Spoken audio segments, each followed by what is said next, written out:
have two tasks today. One, to call this meeting to order, which I shall do right now. The meeting is called to order. Our deepest apologies for the late start. Our intention was to start promptly at 4:30, but that didn't happen. Hopefully we'll make up on the time. Second task is to introduce our MC for today, and that is a very simple feat. Our MC for today is Ms. Ingrid King, a very dedicated community leader and a volunteer who is actively involved in several Guyanese and community-based organizations throughout the Greater Toronto area. She currently serves as the secretary of the Council of Caribbean Association Canada and is also actively involved in the Guyanese Friendship Association. Through her service, she has demonstrated a strong commitment to community development, cultural engagement, and supporting seniors and families within the diaspora community. Her professionalism, warmth, and passion for helping others continue to make a meaningful impact in our organization and in the wider community.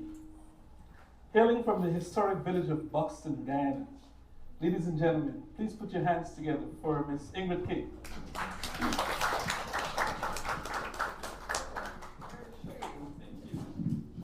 Thank you, Conrad, for those nice words. Oh, ladies and gentlemen, welcome, welcome, and thank you for coming. We're going to start our program with the land acknowledgement. So we're all going to say it. We're all going to say it. We're going to put it up on the screen. Well, okay, tell you what, as my mom used to say, if you can't sing, there we go. If you can't sing la la, and if you can't see it, just mumble. Okay, now, I am not sure what the protocol is. If you should stand as per the anthem, or if you can, so to err on the side of caution, we're going to stand. Those who are able.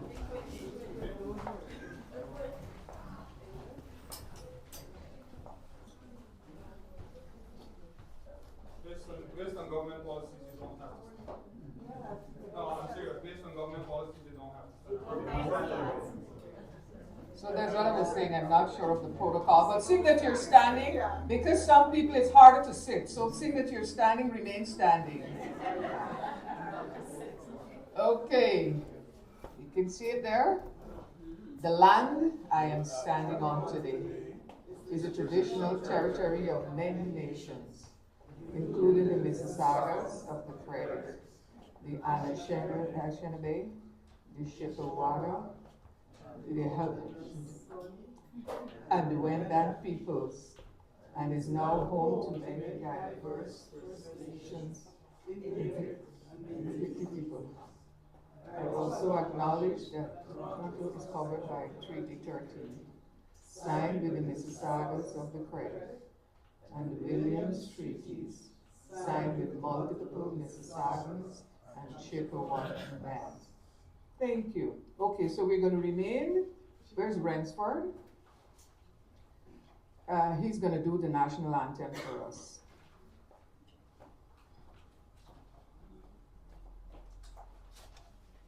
First, we're going to do Guyana's national anthem, followed by the Canadian anthem.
Thank you, Ramsford.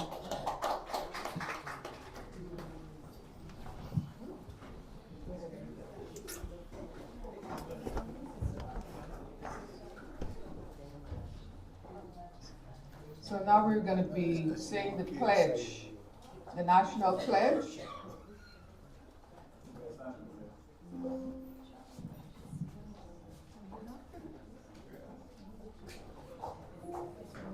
Sorry about that.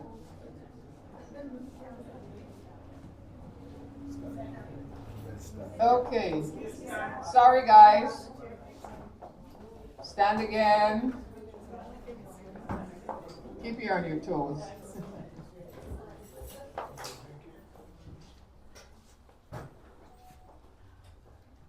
It's on the screen.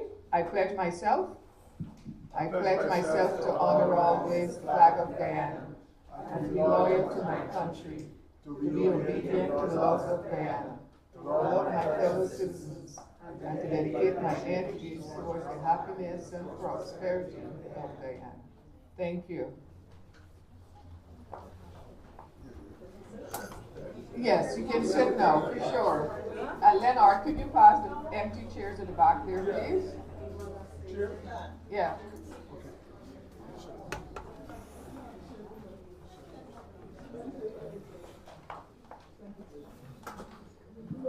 Okay. Thank you, Leonard. He's one of the members in the organization. At this juncture, we're going to call on Kelvin Allen, who's the president of the association, to give his welcome address. Kelvin?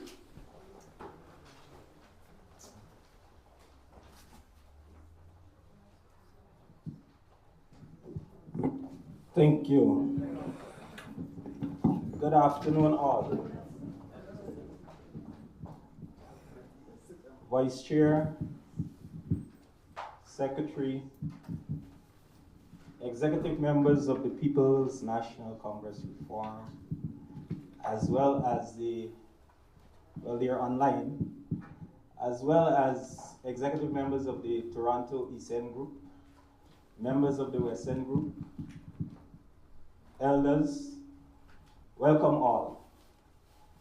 This is an organization not only politically, and is an organization that we welcome you to join. We have some forms here as well. If you enjoy what you hear and you like what you see, be free to join. It's a political organization. It's the PNC. We don't only do political work. We do a lot of humanitarian work as well. So feel free to join and have fun, enjoy, and over to Madam Ingrid. Thank you all. All right, thank you, Kelvin. Next on the agenda, I don't think, is he ready?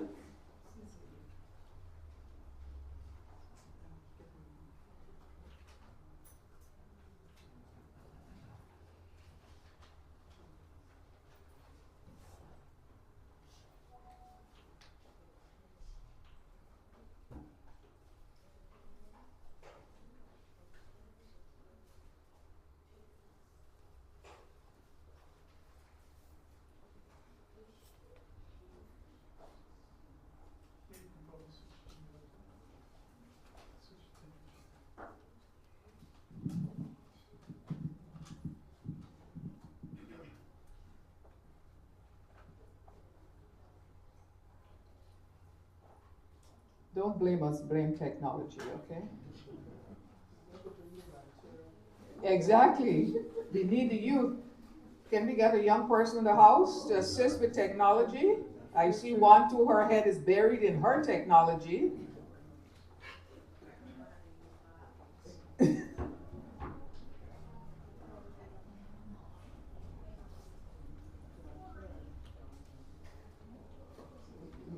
Okay, but they're not there as well.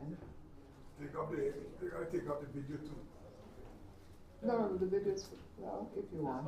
Camera. Yeah, our camera. But it doesn't matter. Person. Okay, they're not there as yet. So we'll move right along.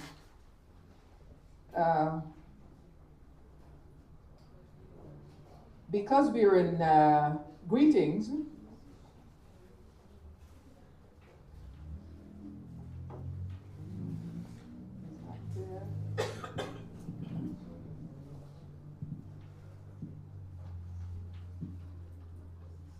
as a matter of fact, we're gonna do the poetry. We're just gonna move it up, change things around. So this poem it's entitled, I love Guyana. No, I am Guyana. And it's being recited by Henry Rodney. And it's a beautiful poem. So here we go. I am a Guyanese. I am 216,000 square kilometers of forest, water, and land. I am 6 peoples with a history that in unity command the forest, water, and land. I am a total expression of strength. I'm all the trees in one, planted in the middle of Kurupukari.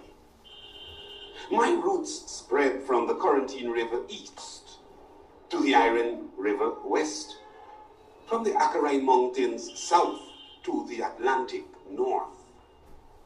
My branches are natural aviary of spontaneous colors, whistles, and songs. Oh, the kanji pheasant is my prize, the majestic macaw and her blood relative, the parrot, nature's phenomenon, birds with human tongue. Between my roots and my crown, I am robed in a collage of greens, colors, and many, many, many wood designs. I am Kabakali, I am Hobabali, I am Silver Bali, Green Heart, Purple Heart, Mora, Wallaba, and many more than you can find in just one tree. Yet, a whole world sleeps within the heart of me. I am a Guyanese. I'm a proud expression of the land that is my home. I'm a Guyanese. My arms are long, broad rivers that wash the face of the Caribbean Sea. Berbice, Abari, Mahika Maikoni, Demerara Burasiri, Pomeroon Maruka, Takuta Amakura. There are scores of tributaries, my veins sketched artistically throughout the length and breadth of me. My history is written on each river's floor, history rich, that's left to store, with all the gold and diamonds my children find. My history, deep as the lakes that house my memory and my mind. The mighty Kaichor and her sister falls, Orange Oak, John Daniel, Bad Woman, Maipuri, Takakaka, Chinakuruk, Wantuana, know my history well. They sing it to the world, each and every one to tell. Land of many waters, that's what I'm called. Waters bursting with potentials, riches and all. I am a Guyanese. I'm a proud expression of the land that is my home. I am a Guyanese. I am made of the mud of 10 natural regions. My muscles are mountains bursting from beneath the earth. Imataka, Kanuku, Sierra Akarai, Pakaraima, Roraima.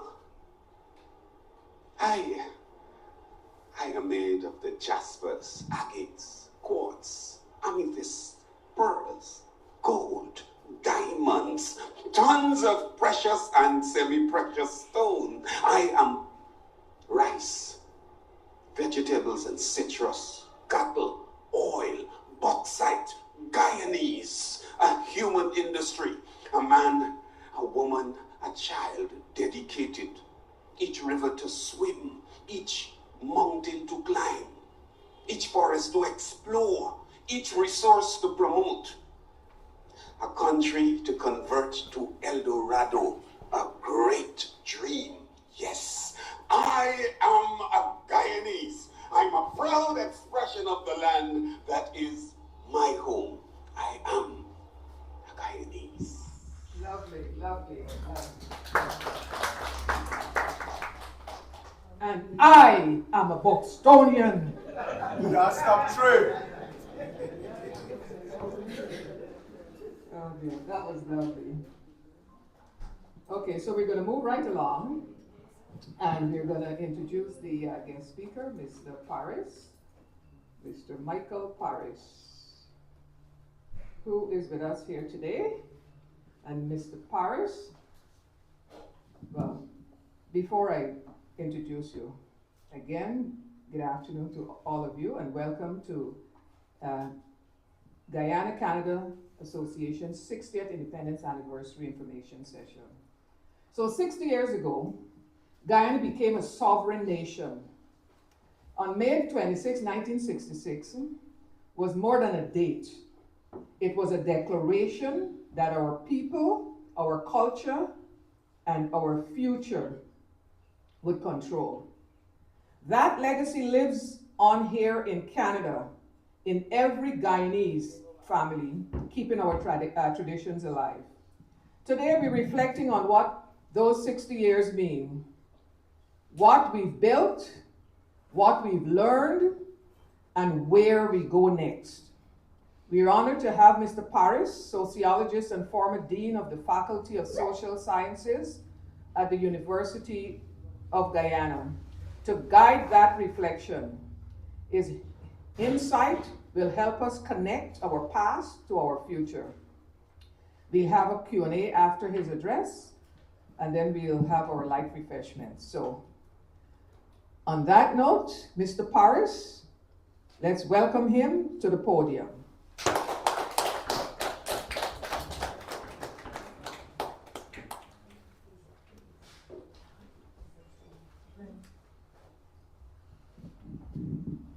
Good afternoon, friends. And thank you for my welcome, my fellow Bostonian, Ingrid. And thank you for the way you begun. Now, as I look around, I see, I wanted to do an assessment of my audience. And I have to be careful how I see this. I'm dealing with the very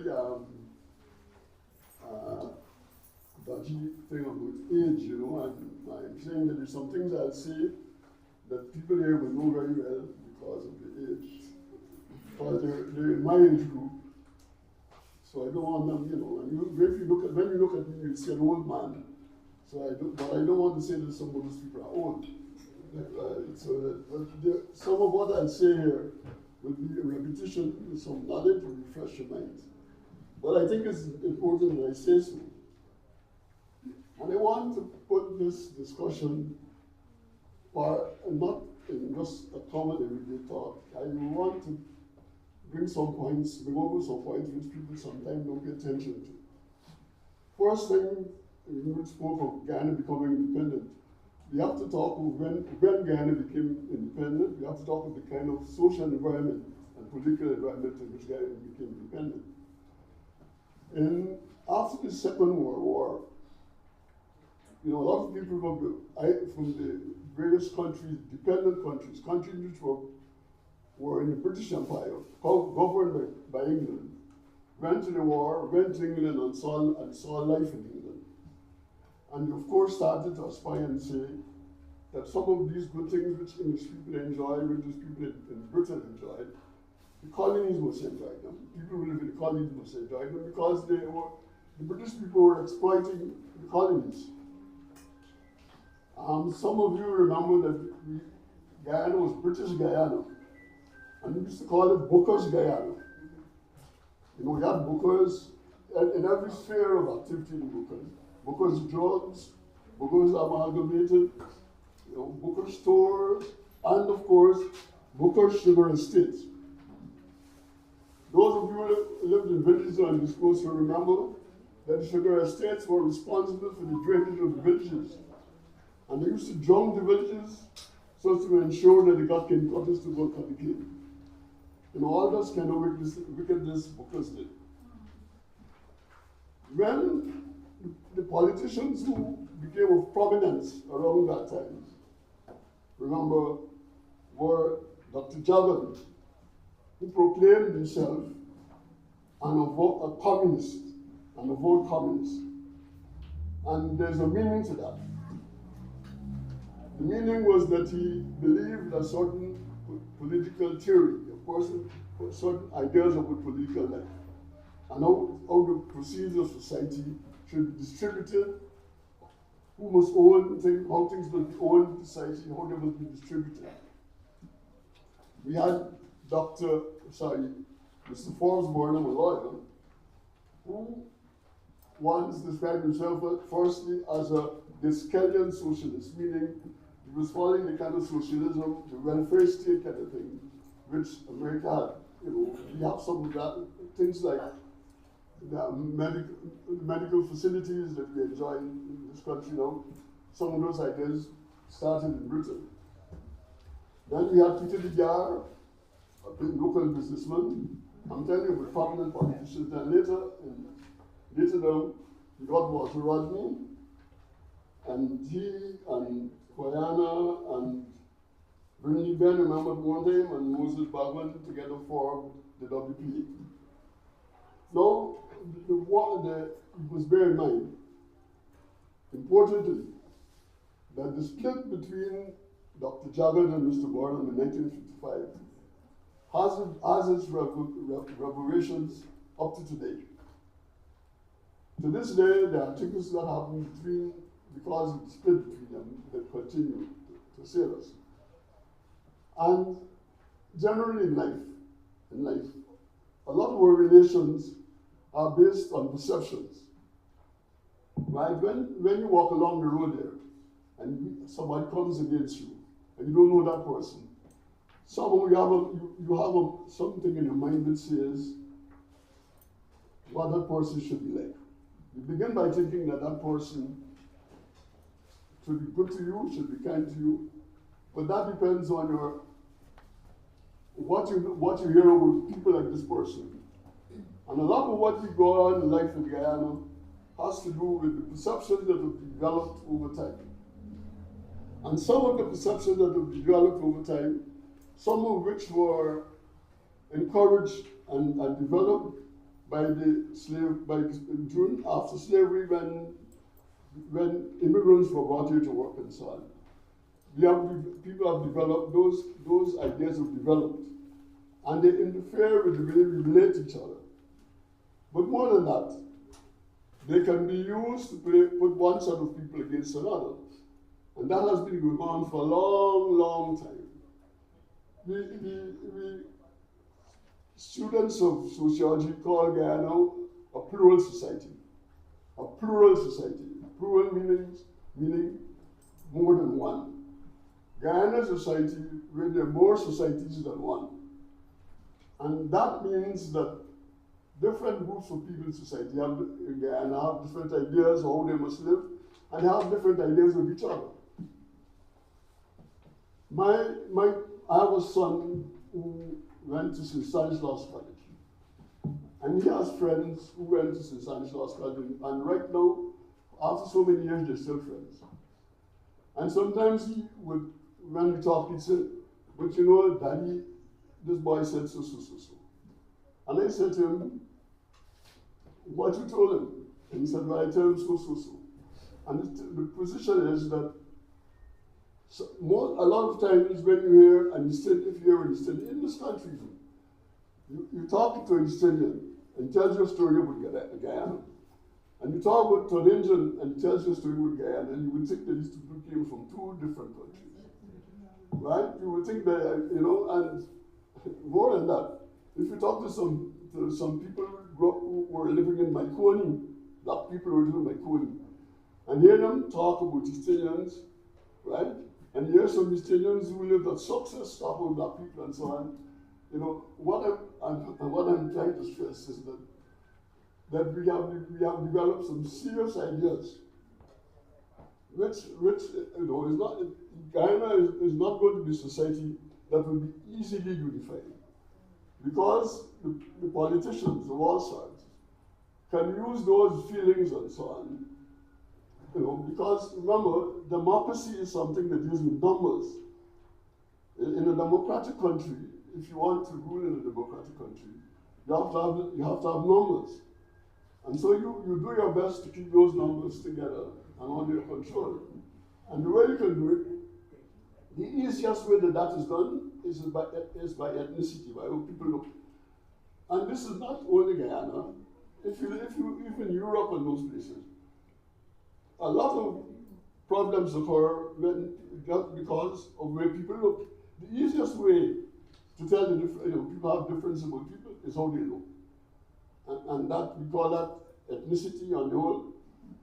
And Guyana has suffered terribly from that because of the problems. Some of which were exploited by politicians. Now, one of the things that Mr. Borden did when he took over the leadership of the country was to ask the United Nations to do a census of the occupations, different occupations occupied by different people, different races in Guyana. And it was discovered, you know, a lot of people were employed in some particular trades, and some in others. If you, years ago, and up to some extent up now, if you say you wanted a tailor, you tend to go to East Indian, that's all. You say you want to go goldsmith, you tend to go to an Indian. Yeah? You say you want a carpenter, you tend to go to a black person. We call that specialization. There's a lot of specialization. And even on the sugar estate, the cane cutters were mainly Indians, and the people in the factory were mainly black people. The sugar boilers, I don't know if any of you ever met an East Indian pan boiler yet. I never met one. Right? They're jobs which, and of course some of them were handed down from generation to generation. Right? So Mr. Boren got a study done of how these jobs were shared or distributed in society.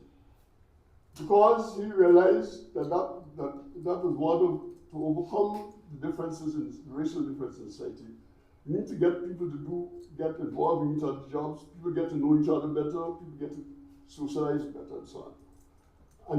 And he did that study with a view of changing things, of trying to get more people employed and people of different races more continuing getting together. And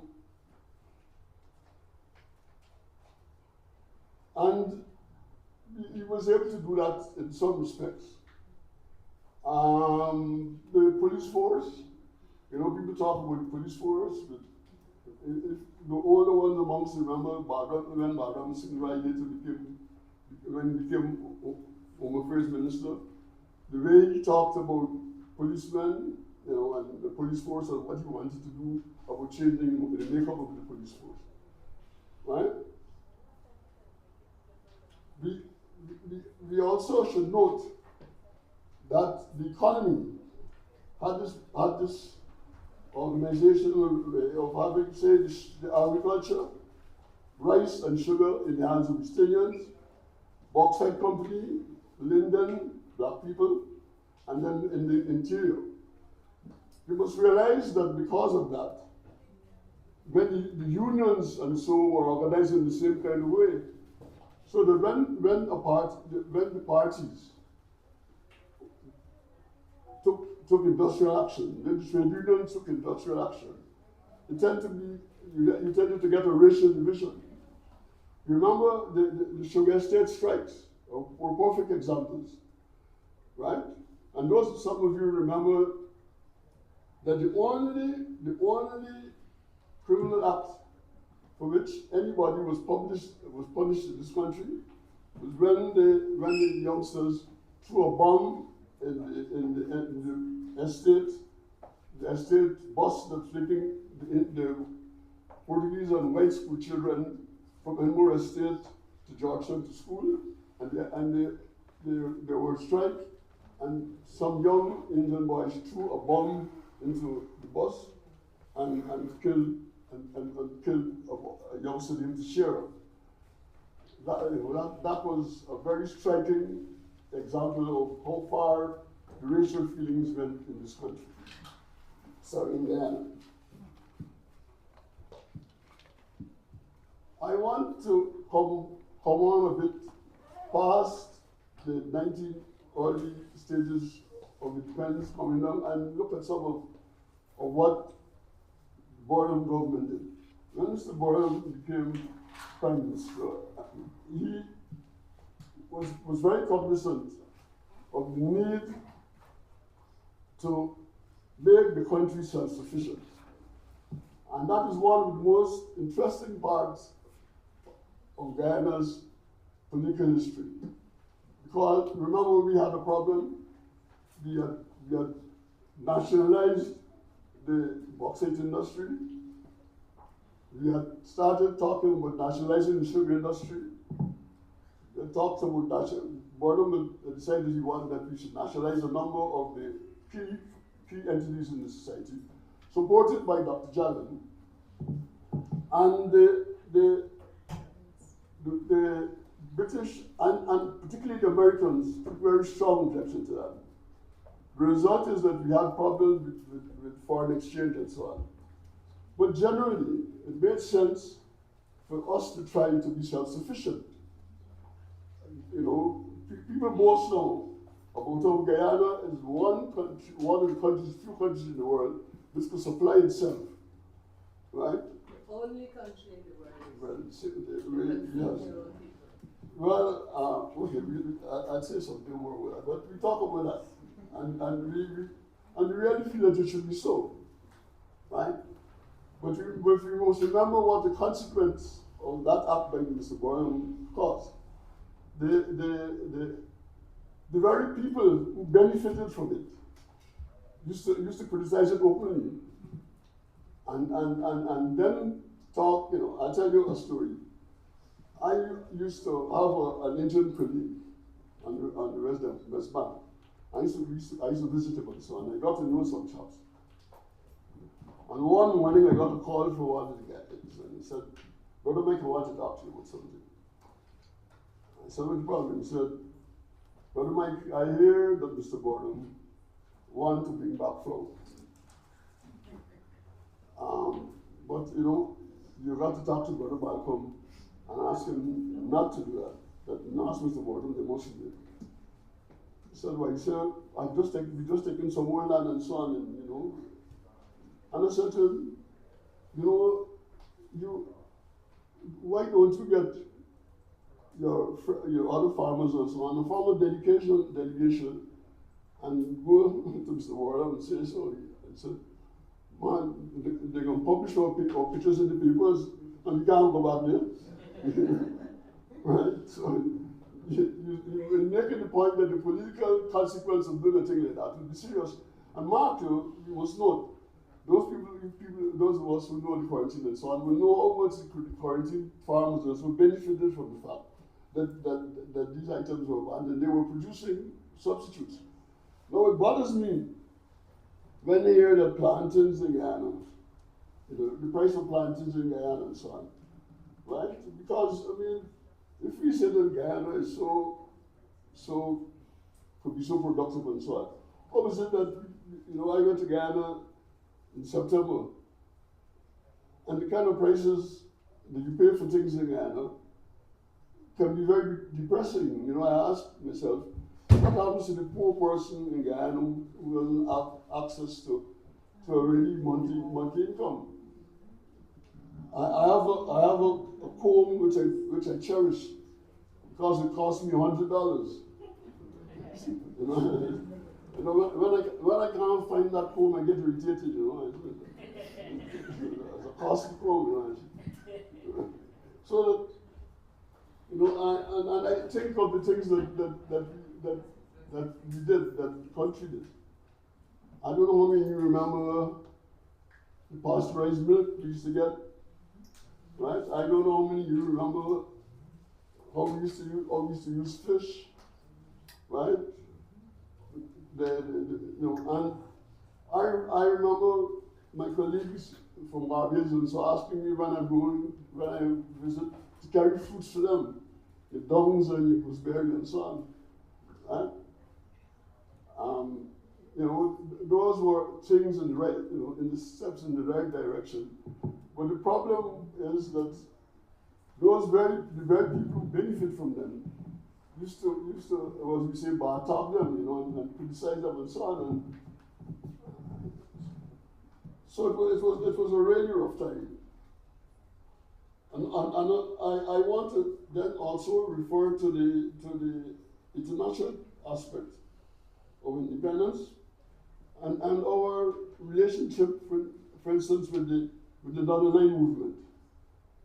You know, those of you who follow politics closely here would hear a lot of noise being made about Mr. Carney's statement you know, about the role of how the bigger countries are treating the smaller countries.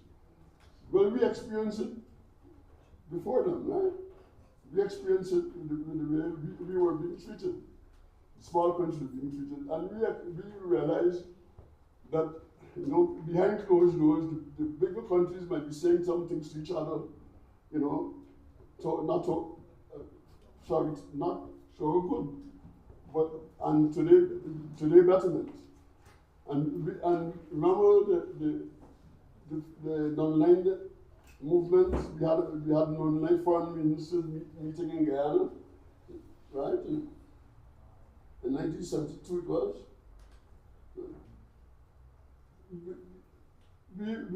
We showed a lot of foresight in trying to be part of that movement. If you stop for a moment and think of what is going on now, the threats that are being faced. And I don't want to distract you from Guyana, but if you look at what's happening with Russia and Ukraine, and in the same way that Trump is threatening to take Greenland, you know, and Russia is communist, and Trump is capitalist. But although there are different political views and philosophies, they got the same temperament of the nations, and showing they have no regard for the rights and things of the smaller countries. The idea behind the non-aligned movement was to bring all the small countries together, and so that we can use what kind of resources we have to protect each other. Right? I'm also it's also important we think of the way we relate to Cuba. You know, and the protection we got from Cuba. It's probably interesting to note that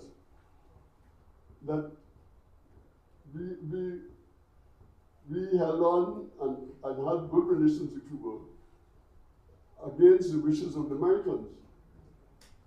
But we must also note that more Cubans died in Grenada when America invaded Grenada, right, in Grenada.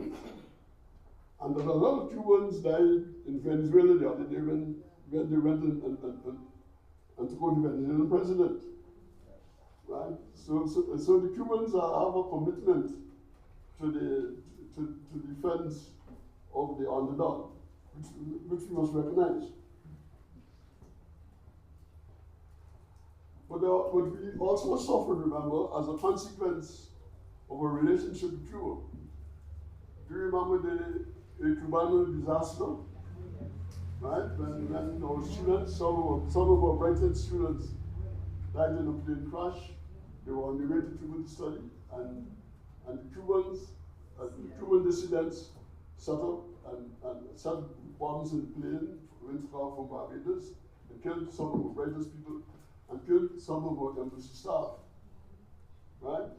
And you know, it's interesting that some of the people who committed that offense live in America. And Americans who are very opposed to terrorism have not been brought those people for trial. You know, they still, some of them are still alive in America today. Right? Now, I also want to observe, and this is, to my mind, one of the important aspects of independence. We need to bear in mind that the name of Guyana, official name of Guyana, is the Cooperative Republic of Guyana. And this is not by chance. Remember the history of the villages. They were bought by true cooperative effort. And in Guyana, up to today, some cooperatives persist and exist. But the main type of co-ops in Guyana now are what they call the saving bank, the thrift societies, right? But it's important that we recognize that those societies play an important part in sustaining the middle class in Guyana.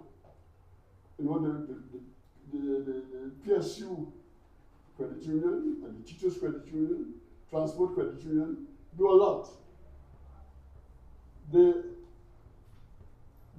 Because the withdrawals for the credit union are done at source, when people draw their pay. Before people draw their pay, they sort of compelled to contribute. And it was unfortunate that we haven't been doing more to encourage savings.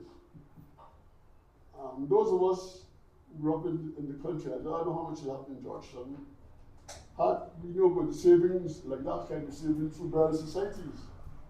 Right? The various societies function, like people used to pay so much a week, right? And at the end of the year, you get some, what they call the bonus. But if anybody died, the family was given a certain amount of, in some various societies, made coffins, and helped to even provide the materials for burial and so on. So that we know what, I mean, but the biggest example, the way the villages were bought. They were bought through cooperative effort, through citizens, ex-slaves coming together, pooling their resources and so on. And Mr. Borum, you remember, we started the core bank, hoping to use that as a means of generating money for the working class and the lower middle class. You know, it is very sad. One of the sad aspects of Guyana is that you hardly hear the word existing in Guyana. You hardly hear people talk about cooperatives. And it seems to my mind that is one of the primary sources by which the working class, poorer people can bandy themselves together and bring about their own development. You know, I mean, I don't want to bore you with my own personal experiences, but I can tell you, I live in Tocqueville. You know, Tocqueville, the TV show scheme in Guyana was started out of on a core basis. And you know, it's unfortunate, and I will say something more with that.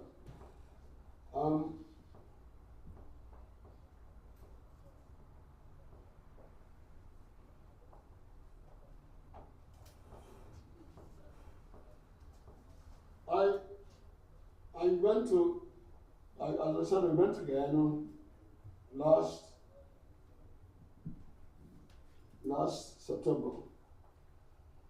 And I know I went into the heat of political time. So, it's not the kind of normal time. but I wanted to draw some of my ideas from my visit. And I wondered about the level of productivity. I hinted at it just now when I spoke about the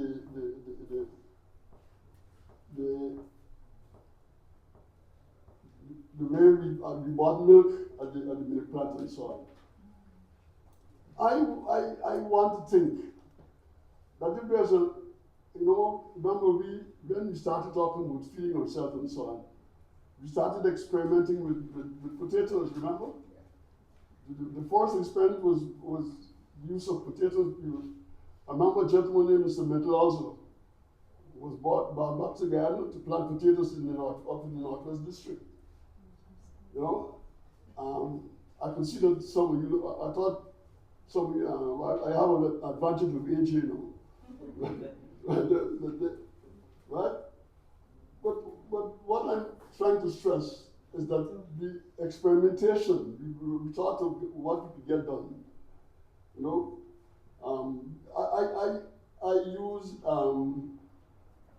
I use orange juice in tins original for producing Guyana on the tins, right?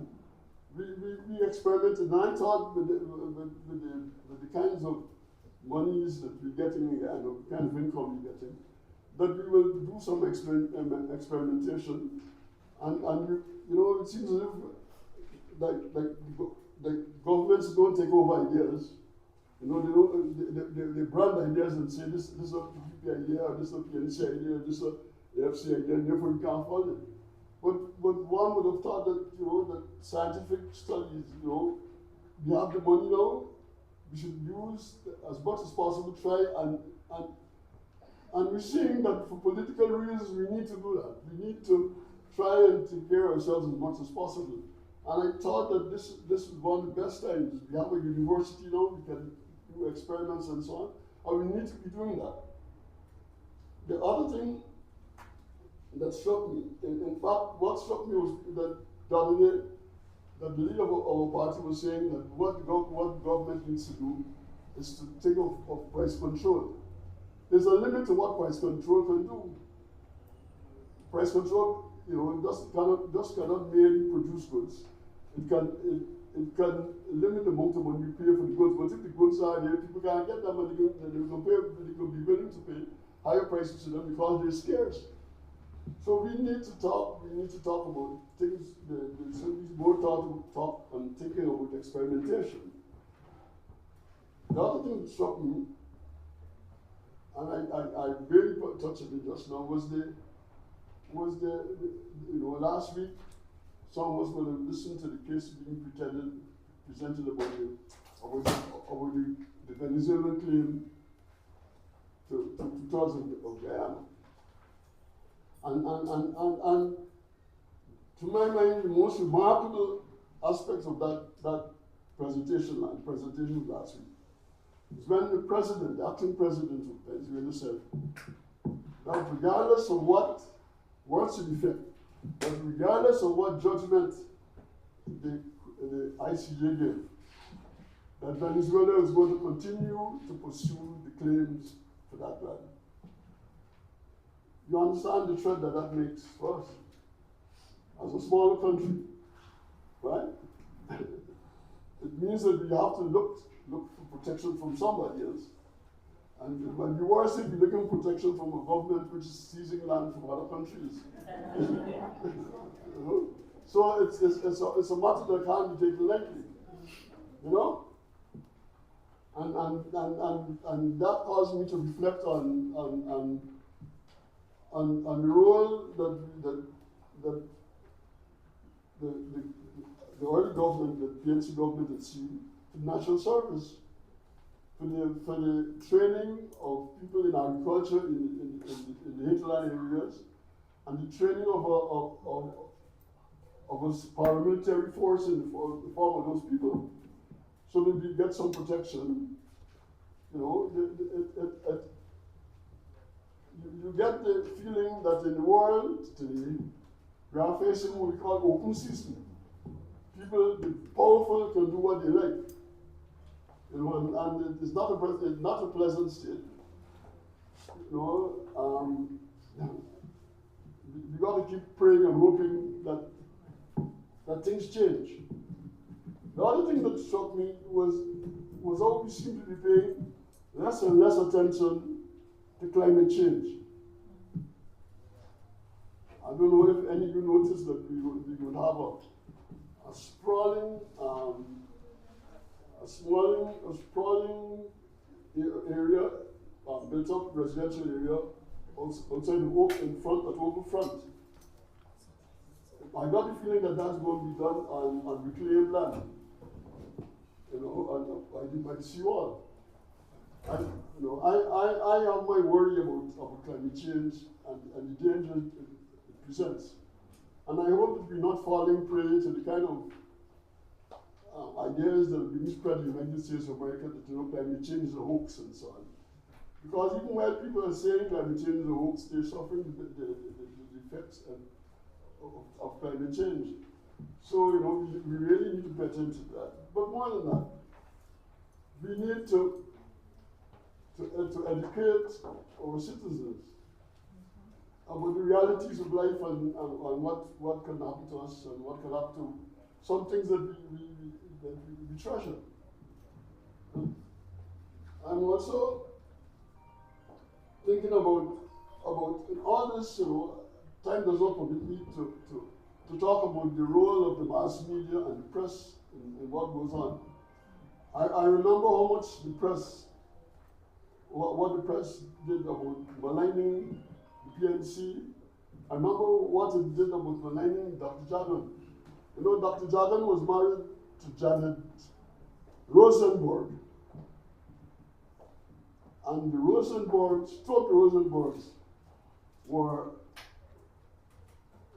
among the people who were executed for spying against America. You know, so that when he brought his wife to Guyana and called and said he was a communist, the press had a field day because she was a Rosenberg, and they made hay of that. Now,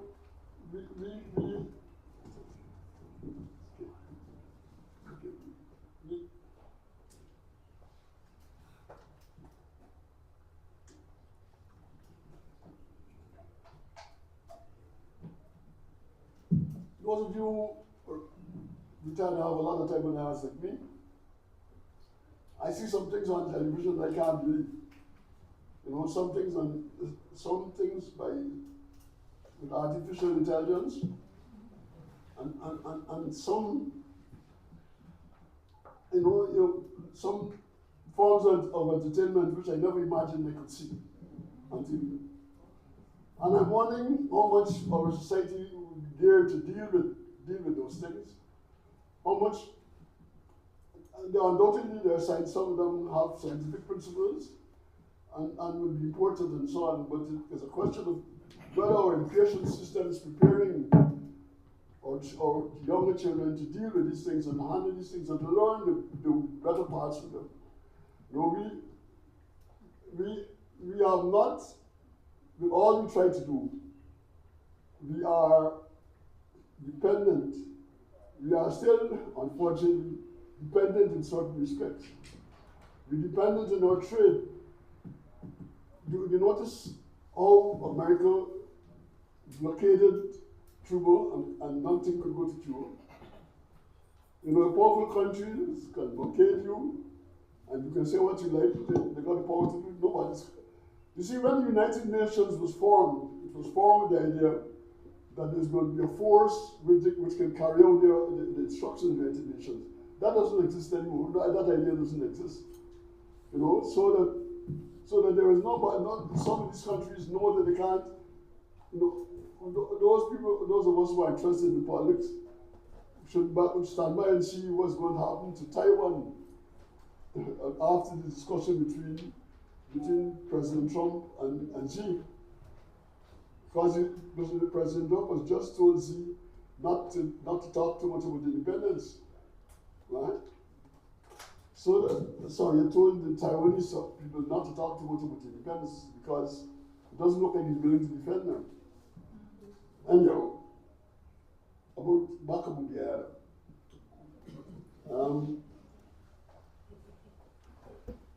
I'm hoping that we will be all Guyanese citizens living here will be able to transfer knowledge and go along and help the Guyanese education system to apply the use of artificial intelligence. It is something that will have to happen, and I hope that we prepare to do it.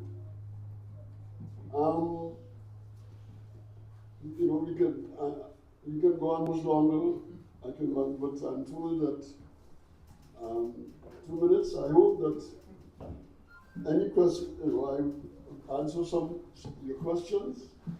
I hope the minutes that I spent with you were not.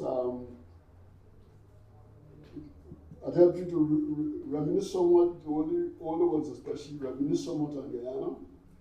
And I hope you take a chance and the striking thing about the last elections, let me make this the last one. I was struck by the way in which the parties were trying to outdo each other about promises about what they're going to give. I didn't hear much about political philosophy, to be honest. It was really a worrying thing to me. I got the feeling that people took the corruption in society for granted, that it's something, it's not happening anywhere. And I got the feeling that the important thing for people was, let me get what I can get. It's the way along in society, it's a capitalist way. And I hope that, that we can do whatever we do, change that kind of thinking, and to get people back to remember what the cooperative Republic of Guyana was about. Thank you.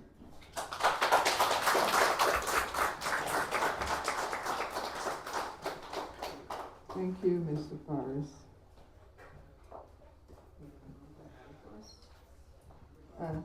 You know what? We have our guest online, so we're going to go get greetings from him, and then we're going to come back if anybody has any questions for Mr. Paris, and he can answer. So, Terrence, are you there? Can you unmute yourself, please? Oh, there he is.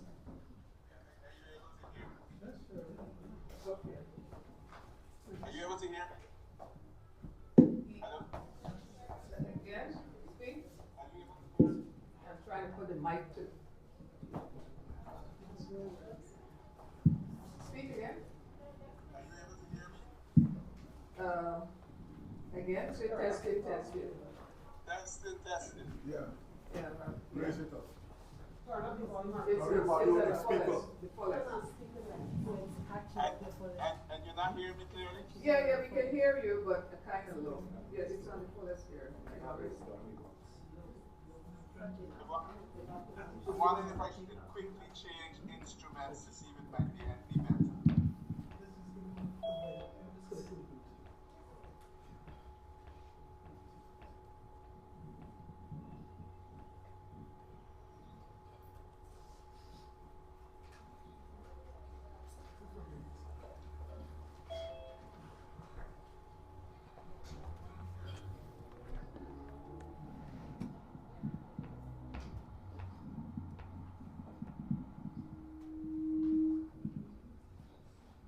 In the meantime, I can lighten the mood. This one any better?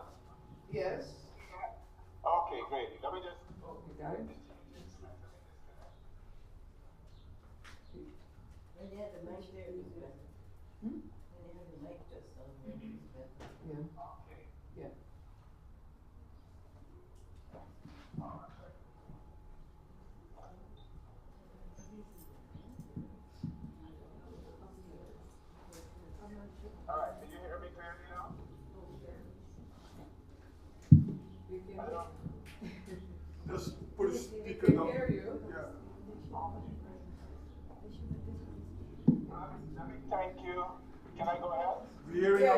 ahead, go ahead. Let me thank the Guyana Canada Association for this opportunity to join you and give a few words of greetings during this symposium. My congratulations to the members of the executive team of the Guyana Canada Association, the members and the friends who are joining either physically or virtually.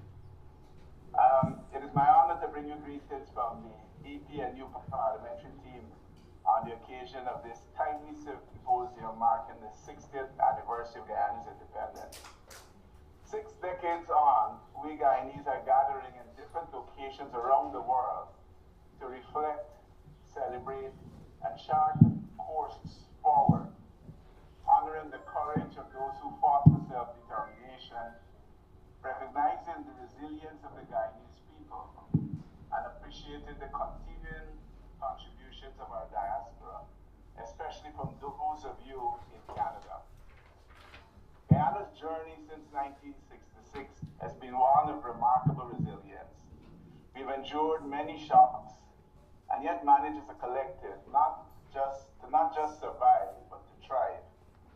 At the same time, our history reminds us of the work still to be done, strengthening our democratic institutions, even as today we have very infrequent sittings of parliament, ensuring inclusive economic opportunity, even as today inequality increases between the rich and the poor, protecting our extraordinary environment and nurturing social cohesion among diverse communities. Your symposium offers a vital space to examine the significance of 60 years of independence from multiple perspectives: historical, political, social, economic, and cultural. It is an opportunity to share lived experiences, highlight achievements, interrogate persistent challenges, and celebrate the creative, entrepreneurial, and civic energy of Guyanese people, both at home and abroad. In this regard, you are particularly fortunate to have Mr. Michael Paris, sociologist extraordinaire, as your keynote speaker. I managed to listen, I think, to what might have been most of his address, and it was a quite thought-provoking discourse that will definitely set the right tone for robust discussions. And it reminded me why we should not retire our civil servants at 55. Because even, and I believe he's in his 80s,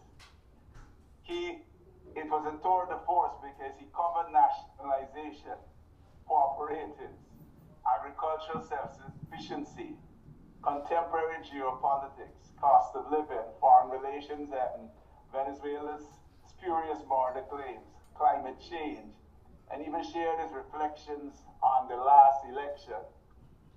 Clearly his skills range far beyond sociology. On behalf of the EPNU parliamentary team, I will encourage you to use today's conversation to inspire practical partnerships, mentor the next generation of leaders, and commit to actions that honor the legacy of the past while building a just, prosperous, and sustainable future. We hope to work together with you to ensure that the spirit of independence continues to guide Guyana toward greater unity, opportunity, and dignity for all of Guyana's people. Once again, I thank you for this opportunity to share these few words, and may God bless you all. Thank you. Thank you. Thank you, Terrence, and thanks for your patience in waiting. Yes, thanks for those words of encouragement. Thanks. And now we're gonna. I look forward to listening to the rest of the proceedings later on. Okay. Thank you. Sherwin, where are you? Sherwin was there and he's gone. Oh well. Hopefully he'll, I don't know if he got dropped or something, but he'll be back. So in between time, well, Mr. Paris, as Terence said, it was a thought-provoking, and you covered different areas. So I don't know, and you took us down memory lane. I can remember when, when I was in the army, we worked on those the co-ops, to help Brides Luss and Melanie. We helped build some of those houses. Unfortunately, I didn't have one there, but. So guys, so I don't know if there's any questions, any comments, Yeah, I have one. Okay, go right ahead. Mr. Forrest, how do we go forward? How do we see ourselves as a people, like, overcoming these hurdles and these obstacles that the racism and that kind of stuff? If there's any answers to that. I know you speak a lot about, back in days of the racism and that kind of stuff. There's, there's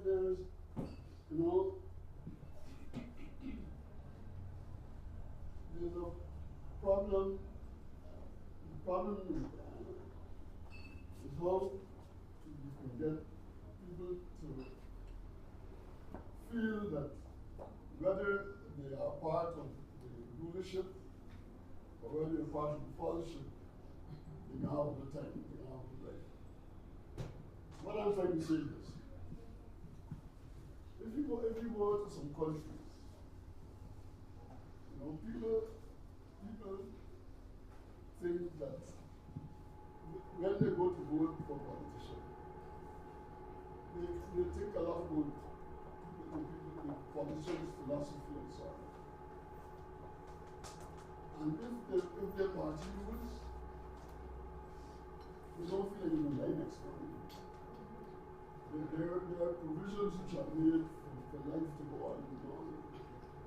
And if somebody wrongs you, you can take them to court and get justice. Right? One practice in Guyana is whenever you see a policeman coming stopping and you will stop you. You really got to do it in Guyana. Because you know that it's not like they're going to treat you fairly. We want a country where ideally we should live in a country where the constitution is of such, where laws are of such, that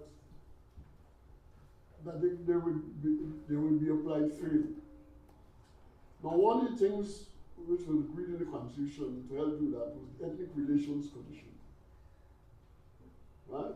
The Ethnic Relations Commission the country recognizes the problems of race and says, well, you're going to have a commission which will look at things and treat them as appoint people to jobs and that fairness and so on and so on.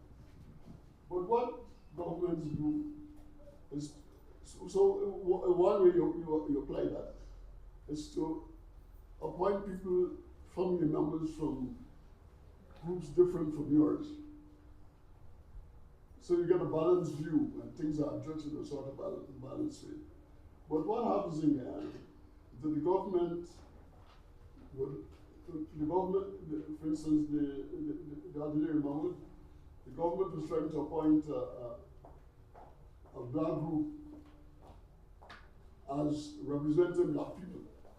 And then they're going to appoint somebody from that group to go into the Ethnic Commission and say they put the point views of black people. No, you can't get proper justice if you don't appoint authentic representatives.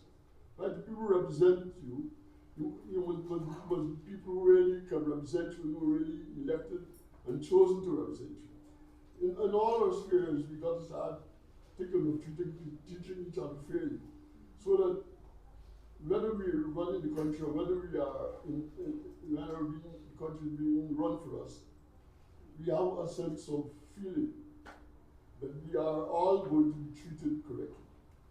And people turn around and say, we only have problems every 5 years. I don't know that is true.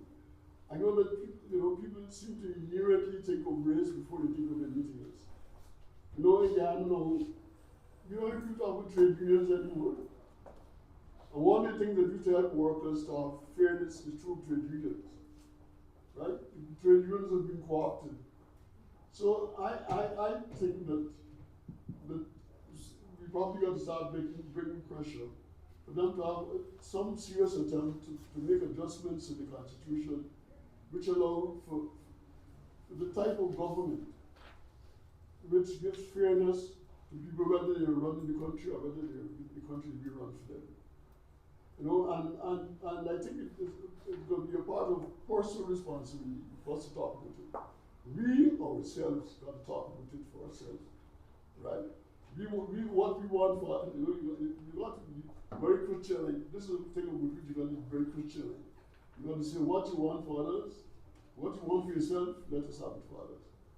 And that, you know, if you don't think of justice in that way, we aren't going to get it. Right? If we think, I'm going to use a phrase that you will have heard, older ones especially. You know this thing about beep on top?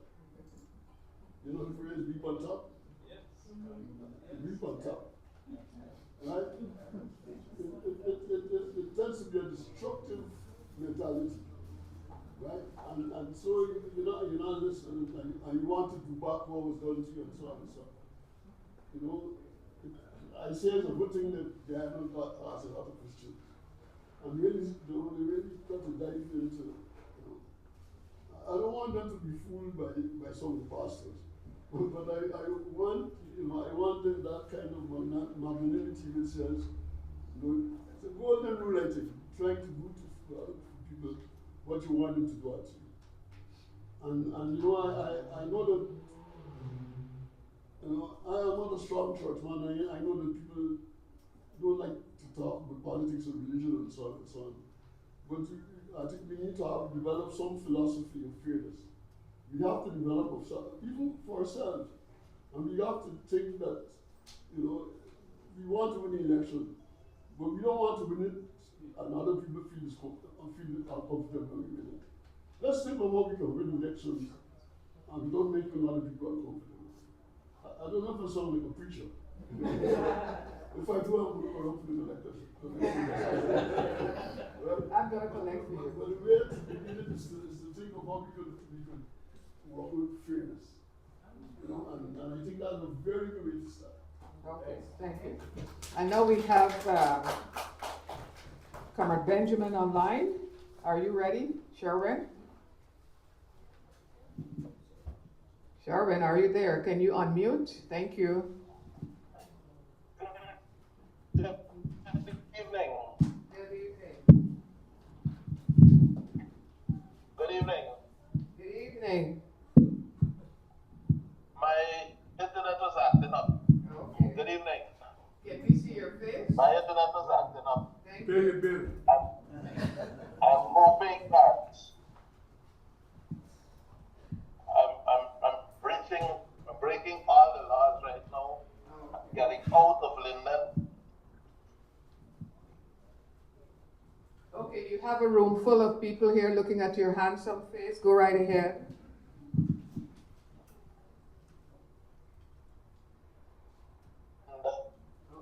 Forgive my tiredness for not joining earlier. I want to say to you on behalf of the leader, members of the Central Executive Committee of our party, the People's National Congress Reform, we want to join with the Guyanese people wishing you in Canada, Guyanese in Canada, all the best for our 60th anniversary, independence anniversary. As you're aware, 60 years ago, Guyana embarked on a journey which sought our country chartering a course of self-governance. At the head of that struggle was our party's founder leader, Lyndon Sampson Burnham, and a team of men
1900s. But that notwithstanding, I note from little snippets of the presentation earlier by Comrade Paris that he brushed across the events of the last elections 2025. And of course, it is no secret that our party did not perform in the way we anticipated and expected. That notwithstanding, our party remained resolute, remained firm, and remained rooted in the principles of Fox Burnham when he formed the party. And we will make the necessary adjustments that is needed to ensure that we put the party along the trajectory so that in the ensuing elections, we can once again hold the reins of power and ensure that there is equity, fairness, transparency, and accountability once again in the halls of government. Our party is at the crossroads, as is our country.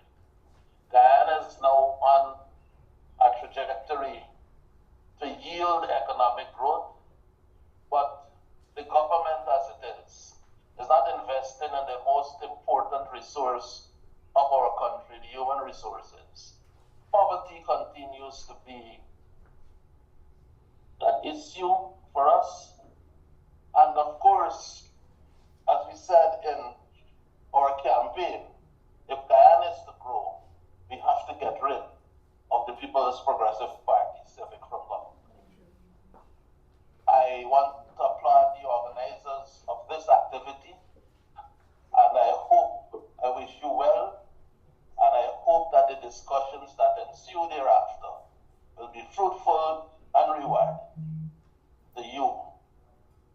I want to once again wish you happy independence from the leader, members of the Central Executive Committee of the People's National Congress Reform. I thank you. Thank you, Sherwin. Thank you very much. And we wish you the same there. Okay, at this juncture, we're gonna do the, Melody of Sound. yes, we're gonna, yeah. No, but we did the poem before, I Am Guyana. But yes, we did that because of the, we were running, with the time. So we're gonna do the folk songs now, and Pat is getting all, Not the folk songs first. the national songs of Guyana. Okay. Just one verse of each, and I've sent some pictures, so they didn't get quoted into a nice thing, but you all have to sing. So you just play? Some will know already. That's the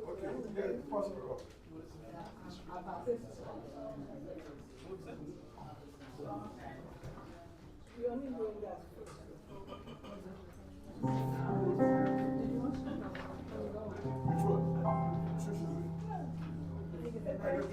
We're just leading it. Y'all are the ones singing it. Okay, fast. So sing along. Okay, It didn't get put into a nice booklet. I didn't have time. Oh, beautiful Guyana. Oh, beautiful. No. Okay. One part is tuning up.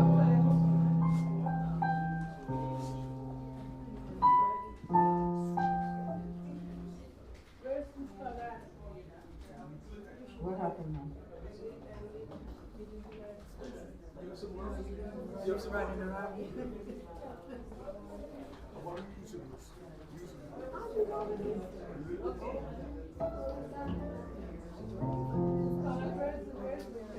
They don't use pedal. This is keyboard.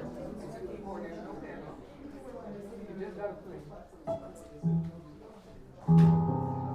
Okay. Where you see some dots, I'll just play. And then you change to the next one, right?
But that's what the thing is. That's thing song.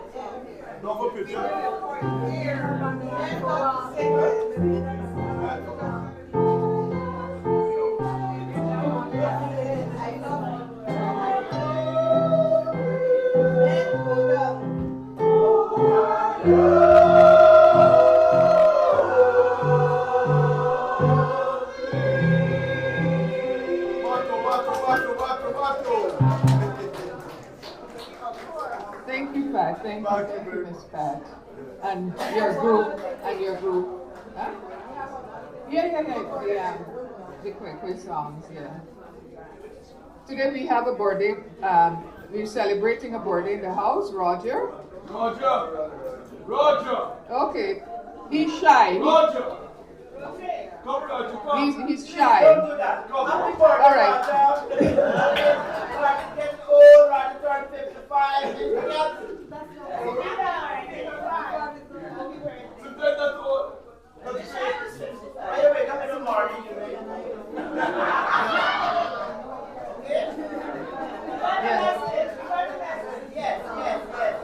And even today, because today Roger's birthday is today, he said he got up feeling kind of bad. He said he put on his shirt and a button fell off. He picked up his briefcase, the handle fell off. Then he said he go to open the doorknob fell off. He said now he's frightened for pee.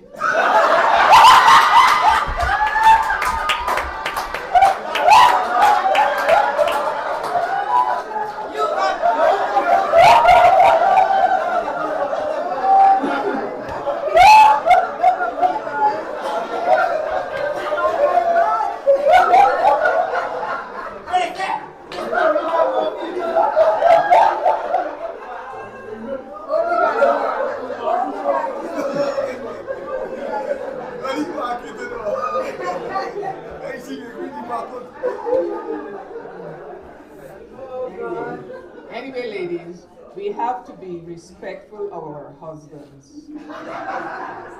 Now, well, your boyfriend, the lady husband. You see, the guy, he told his wife that Charmaine, no, the wife saw the name. So she said, who is this? He said, oh, it's my sister.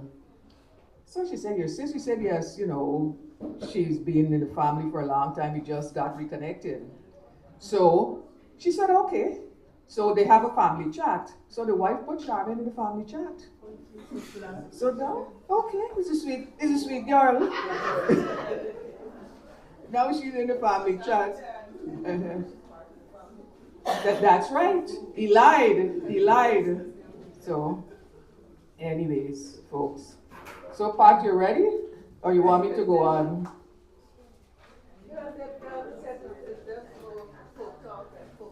Yeah, folk song. But you, Timber broke me back.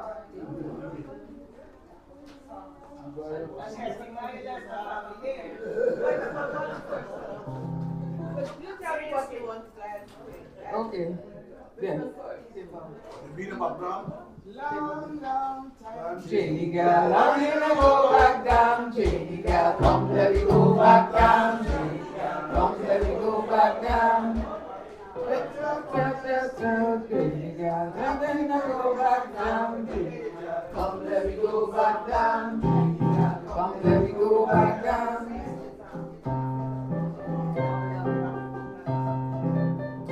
All right. Come, let me go back down, baby girl. Come, let me go back down. Sango licky love up and down, girl, la la la. Sango licky love up and down, girl, la la. Baby, fuck, police are coming, girl, la la. Baby, fuck, police are coming, girl, la la.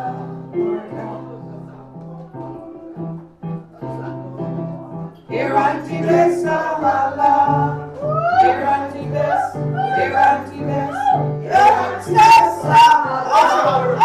wash your Allah, wash your Allah, wash your Allah, wash your Allah, wash your Allah, wash your Allah. I feel like the morning star. I feel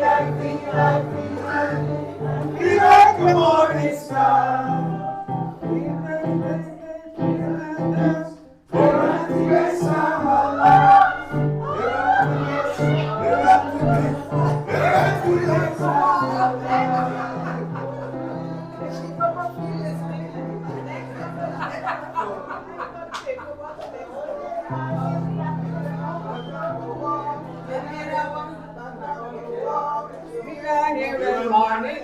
Uncle Joe, give me more, let me go. Uncle Joe, give me more, let me go. Give me more, let me go. Be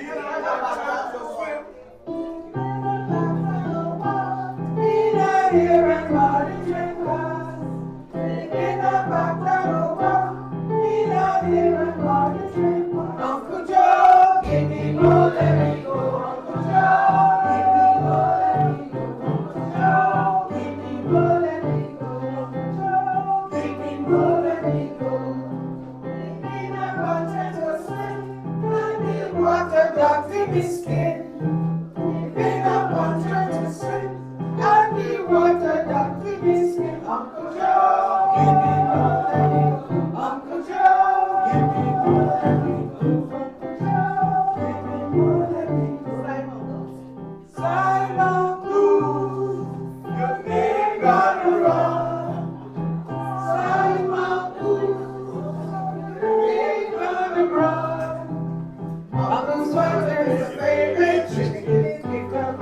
Yeah, guys, sing them on.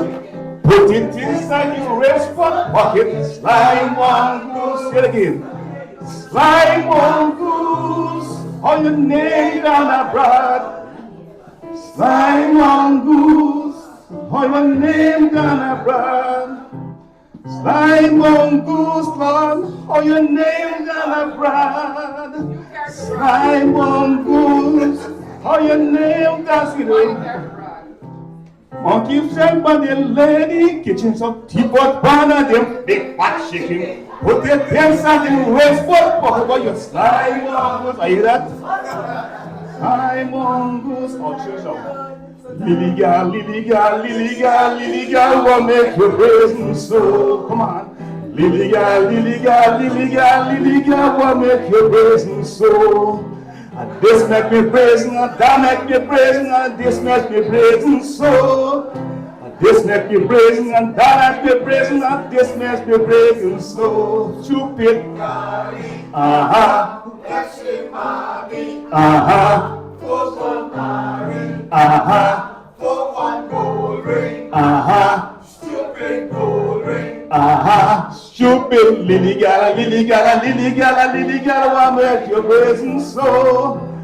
Lily gal, lily gal, lily gal, lily gal, what make you praising so? Come on, you know. Yeah? You got you in here, man. You got you in here. All right. Here's one. I here's one. Now, here's one. Captain, Captain, put me ashore. I don't want to go anymore. It a big and frighten me. It a big and drum me belly. It a big and walk me belly. It a big and jump in me. It a me, yo. One more time, hey. Captain, Captain, put me ashore. I don't want to go anymore. It a big and frighten me. It a big and walk me belly. Itana me, oh. Yes, yes, yes, yes, yes, yes.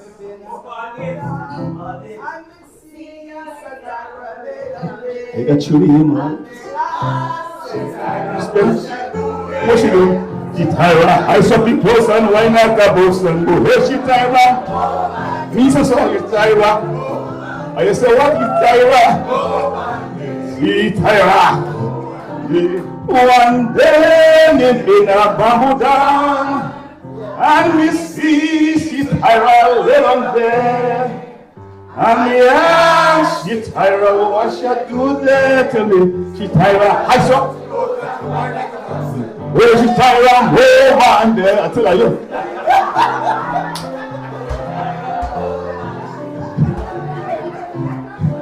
Lily girl, lily girl, lily girl, lily girl, we hungry for soul.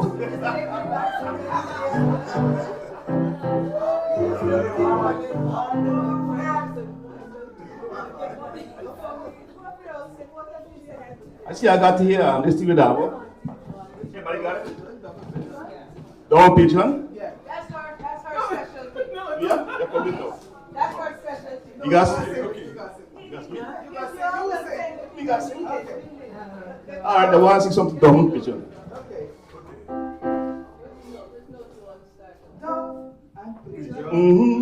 What's too good companion? I said dove and pigeon was too good companion, but because of jealousy, they both start to disagree. So dove to prove to Dove that he is the best.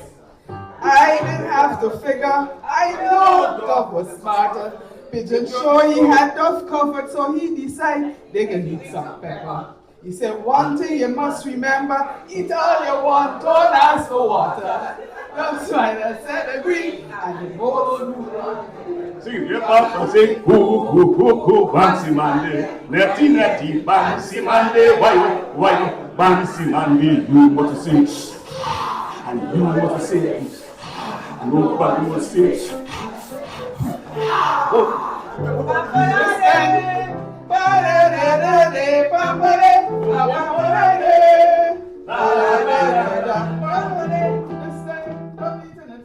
Bouncing, me know that. You showed how to win. You showed how to win. Eating like a champ. This I don't have to fix it no way. Bansi Mande, netty, Bansi Mande, why, Bansi Mande, you must say, and you must say, and you must say,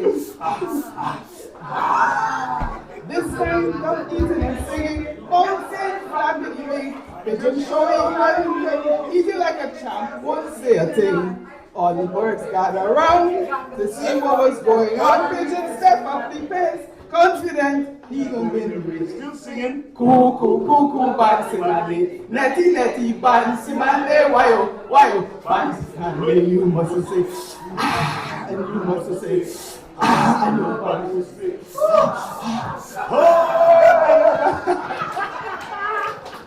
Go, we had a nice thing. All right. Oh my goodness. One more.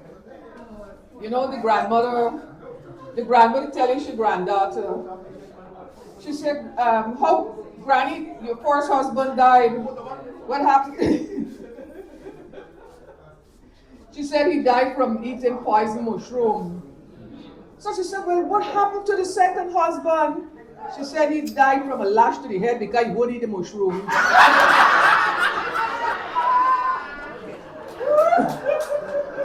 Good problem. All right, I am this one.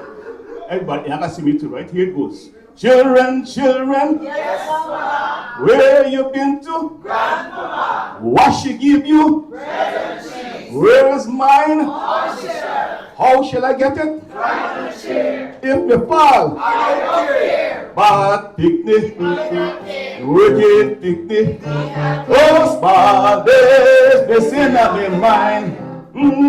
Yeah. Small days, make a good time. The neighbor has some little children. I want to sing and sing and baby you admire them. Hey, rich chick chick chick. You been a back. You see for chicken. Yeah, she for one. She won't give me none.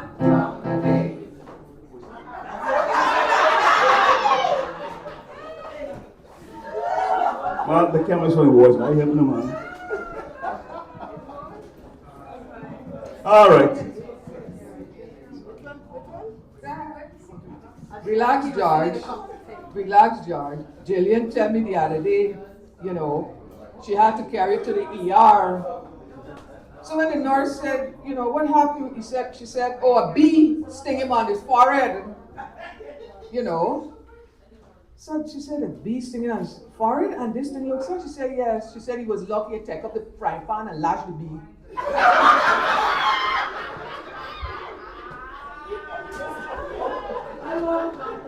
So we're lucky he's here today.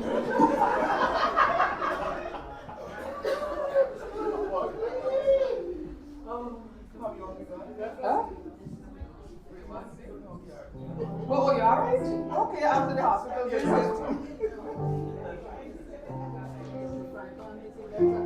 And you young people, they're always using these acronyms to your parents and your grandparents. IDK.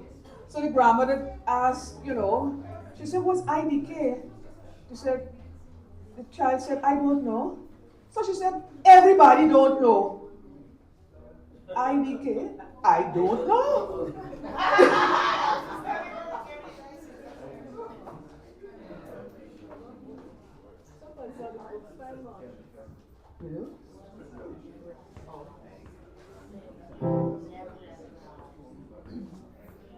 Okay.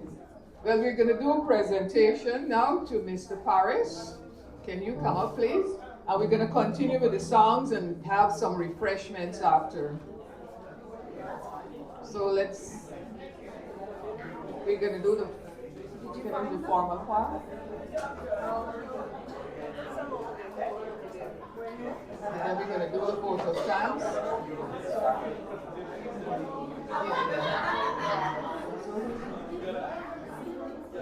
Janet, calling Janet.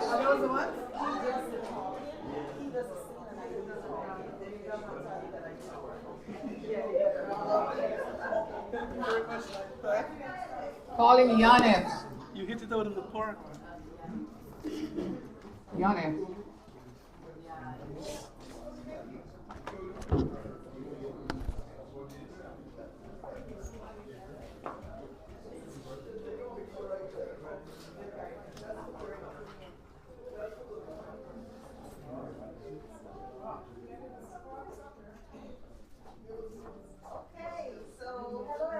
My name is Yanez, and I would like to present this wonderful certificate to Mr. Paris to thank him very much for his teachings. I don't know what I should call it, but it was a well-taught, it was a well-given speech that we learned from. So thank you for coming, and thank you for honoring us with the knowledge that you've given to us today.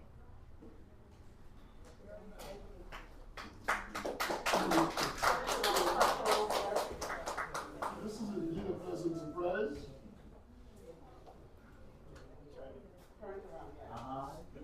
This is indeed a pleasant surprise.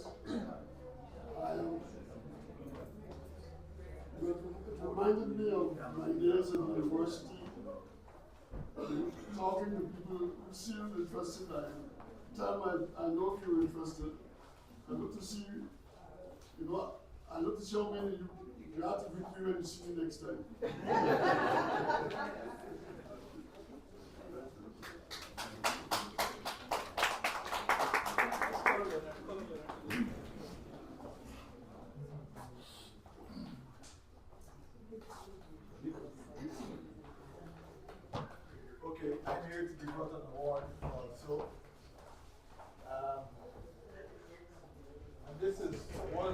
stalwarts. One of our stalwarts in the organization. Ingrid, I got a poem I want to sing. You want to come help me sing? Come. Please. Come, please. We can say it together. Still I Rise by Maya Angelou. You may write me down in history. With your bitter, discarded, twisted lies. You may rot me in the very dirt, but still, like dust, I rise. Does my sassiness upset you? No, it doesn't. Why? Why do you beset with gloom? Why are you beset with gloom? Because I walk like I have not got all well. Come in my living room. Yes. Just like the moon, unlike the sun, with certainty of eyes, just like hope, springing high, still I rise. Okay, guys, my presentation is to Ingrid.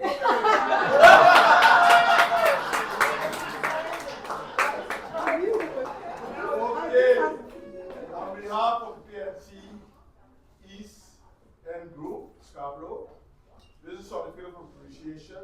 This certificate is to proudly present it to Miss in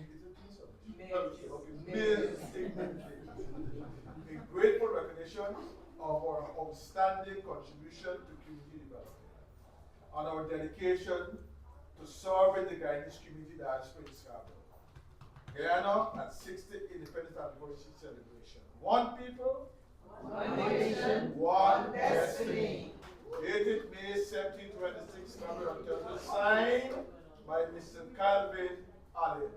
Whoa, well, this is Yeah, yes, you're right. And you always right. You caught me with my pants down.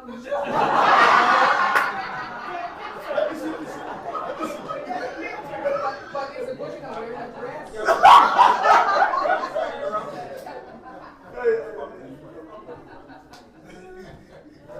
Thank goodness I'm wearing a dress.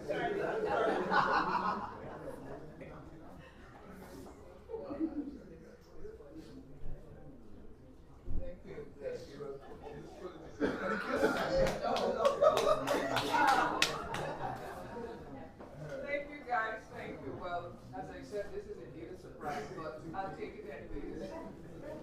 I don't want to wait until I die then to start talking more things about it. That's my time. I take my flowers while I'm alive. Exactly.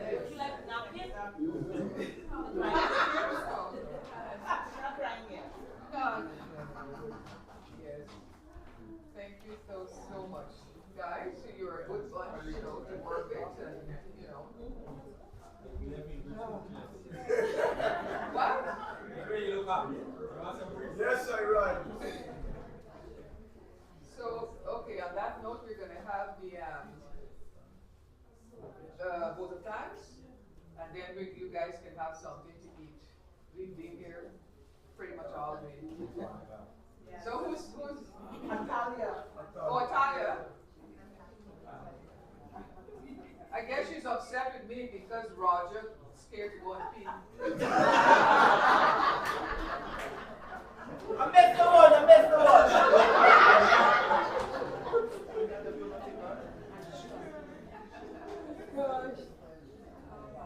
Hi, good afternoon, everyone. My name is Natalia. I'm here to say thank you. Love this. Folk songs brought me right back to my childhood. I think we should do this more. Yes. Embracing our seniors, like most of my friends are yes, we learn a lot. My grandmother is there, she's 90 years old. And I'm the first friend, I'm just gonna say, people say, why do you talk to Granny so much? And I'm like, because it's knowledge. Sorry, excuse me guys. And I think leaning in on the seniors, they really do teach us a lot, and we should embrace that more. Exactly. I have a very soft spot for seniors. Sometimes I say maybe because my grandma's still alive, but you guys really, really plant a lot into us. Listening back to all our folk song, oh my God, just brought me right back to Guyana. I almost went to tears. And we should do this more often. Yes. On that note, I just I'm here to do the vote of thanks. It was with great pleasure that I share this wonderful opportunity with all of my colleagues. I would like to extend my heartfelt gratitude to each and every one of you for your hard work, dedication, commitment, perseverance, and unwavering support of this organization. A special thank you to our guest speakers, Mr. Michael Paris, the PNC's General Secretary, Mr. Sherwin Benjamin, and Parliamentary Leader of PNC, Mr. Terence Campbell. Your presence, words of encouragement, and continued leadership are truly appreciated. I would also like to thank all comrades and supporters whose contributions continue to strengthen our mission and vision.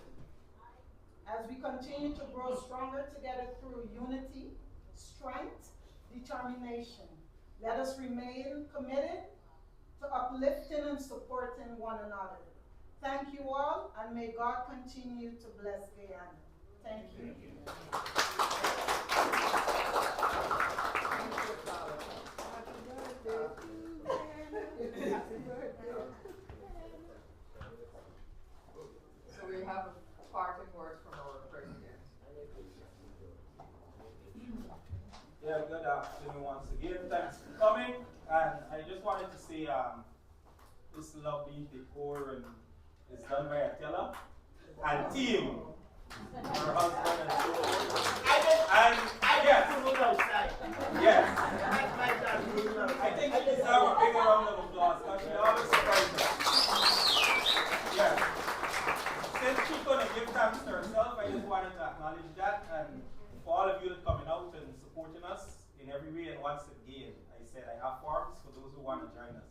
I guess you like what you hear and you like what you see, so join us. Thanks once again.